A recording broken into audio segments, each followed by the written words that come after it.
When Moses, who grew up in Egypt as a prince, returned from exile, he confronted Pharaoh with a very important command from God. "Let my people go."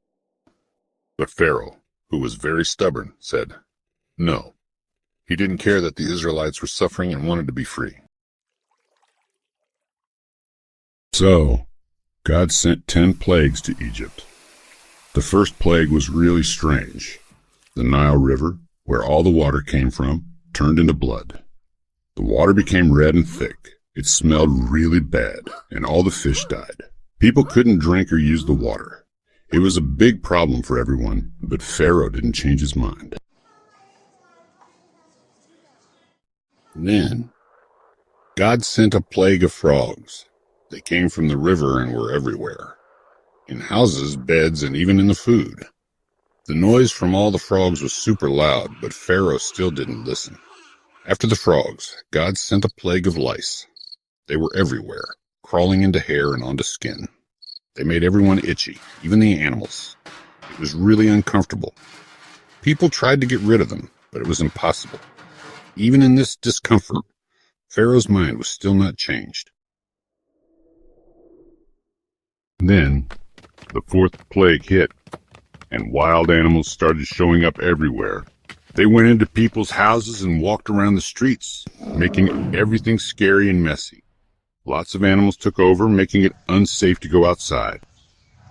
Everywhere was filled with the noise of these wild animals, but even with all this trouble, Pharaoh still wouldn't change his mind.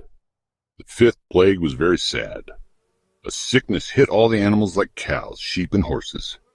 They got so sick this hit all the animals like cows, sheep, and horses. They got so sick that they died. This was a big problem for the Egyptians who needed these animals.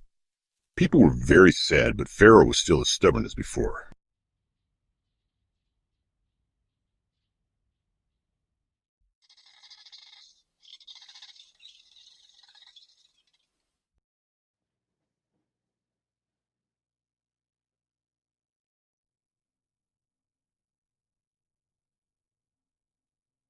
The sixth plague was painful, boils, really bad sores that popped up on everyone's skin. It hurt a lot, made people very uncomfortable, and made it hard to move. Next, God sent the seventh plague, a huge hailstorm. This wasn't just regular hail. It was big chunks of ice mixed with fire falling from the sky. Egypt had never seen such a violent storm, but Pharaoh still wouldn't budge. After the hail, God sent the eighth plague, locusts. They came in a giant swarm and ate up everything green that was left. The sky was black with locusts, but Pharaoh was still stubborn and would not change his mind. Then the ninth plague came, darkness. But this was no ordinary darkness. It was so dark that you couldn't see anything at all for 3 whole days. People couldn't leave their homes, see? People couldn't leave their homes, and it was scary being in such deep darkness.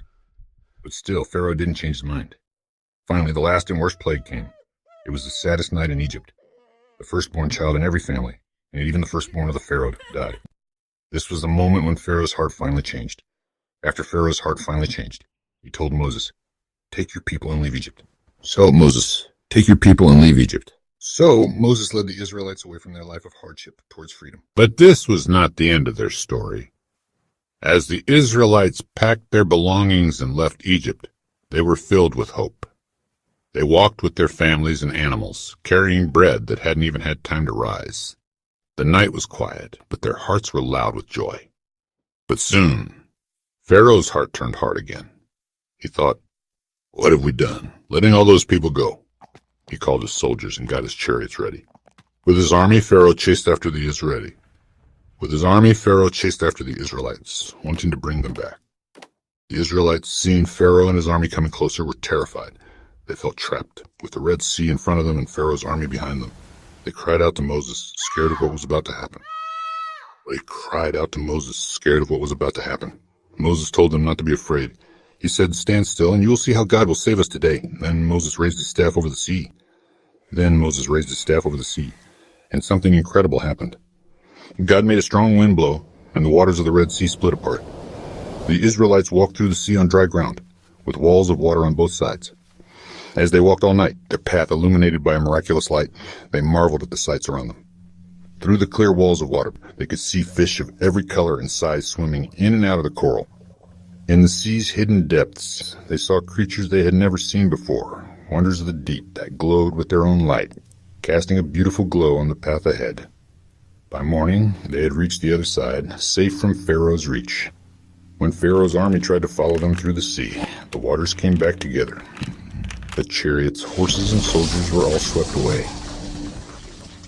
Pharaoh's army couldn't hurt the Israelites anymore. After crossing the sea, the Israelites knew they were truly free. They sang and danced, praising God for the great escape. Moses and the people looked back at the sea, thankful for the miracle that led them to freedom. This incredible journey showed the Israelites that with faith in God,